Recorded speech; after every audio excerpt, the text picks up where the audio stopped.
தமிழ் செத்து போச்சு, தமிழ் இல்ல. சென்னையில் நீங்க பாருங்க, சிற்றுந்து ஓடுது, சிற்றுந்து சிற்றுந்து.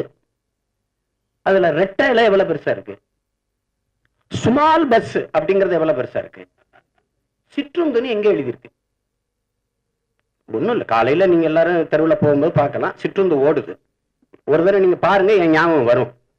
ஸ்மால் பஸ்ங்கிறது எவ்வளவு பெருசு எழுதியிருக்குது, சிற்றுந்துங்கிறது இந்த ஓரத்துல இப்படி, அங்க ஒரு ஓரத்துல சின்னதா. இது லண்டன்ல இந்த பேருந்து ஓடுது, இந்த சிற்றுந்து ஓடுது.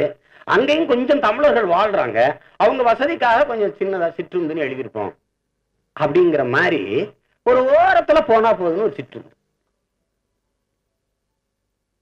ஆனா இவங்க தமிழ் அறிஞர்களுக்கு விருது, தமிழுக்கு தொண்டாட்டுனாங்க. எந்த தொண்டில் இருந்து ஆட்டிக்கிட்டு இருந்தாங்க? எங்க ஆடின? எங்கடா தமிழ் இருக்குது? தாய்மொழி செத்து போச்சு. தாய்மொழி மறந்த இனம் வாழாது, இறந்து போச்சு தமிழ் இனம். இதை மீட்டுருவாக்கம் செய்து உயிர்ப்பிக்க வேண்டிய வரலாற்று தேவை இருக்கு. அவன் நம்மள நக்கல் அடிக்கிறதும் கிண்டல் அடிக்கிறதும், பாவம்னா தமிழ் தமிழ்னு கிளம்பிடுவாங்கன்னு பேசுறதும், தமிழர்கள்னா ஒரு இழிச்ச வாங்கி போகணும், ஈனப்பிறவிகள் கூட்டம் போலவும் நம்மளை கருதுறது.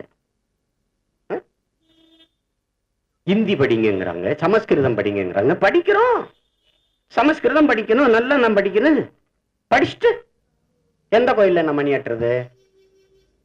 எங்க விடுவீங்க என்ன? சமஸ்கிருதம் படிக்கணும். ஏன் படிக்கிறேன்? எதுக்கு படிக்கணும்? படிச்சா என்ன வேலை கிடைக்கும்? ஒண்ணு இல்ல. இந்தி படிக்கிறேன், இந்தி படிச்சா வட இந்தியால வேலை. அப்படியா? இங்க சோன் பப்படி சொட்டு விற்கிறவன்லாம் யாரு? அவன் இந்தி படிச்சவன் தான். இங்க தள்ளு வண்டி கடையில தட்டு கழுவிட்டு இருக்கிறவன் யாரு? இங்க இந்தி படிச்சவன் தான். இப்ப என் கூட வாங்க, இப்ப போன உடனே குல்ஃபி வச்சு விற்பான்ல, அவனை தடுத்து குல்ஃபின்னா ஹா யா ஹா நை ஹே ஹேம்பான். அவன் யாரு? எல்லாம் இந்தி படிச்சவன் தான். இந்திய தாய்மொழியா கொண்ட மாநிலங்கள்லாம் வேலையில தண்ணீரை அடைஞ்சிட்டீங்களா? பதில் இல்லை.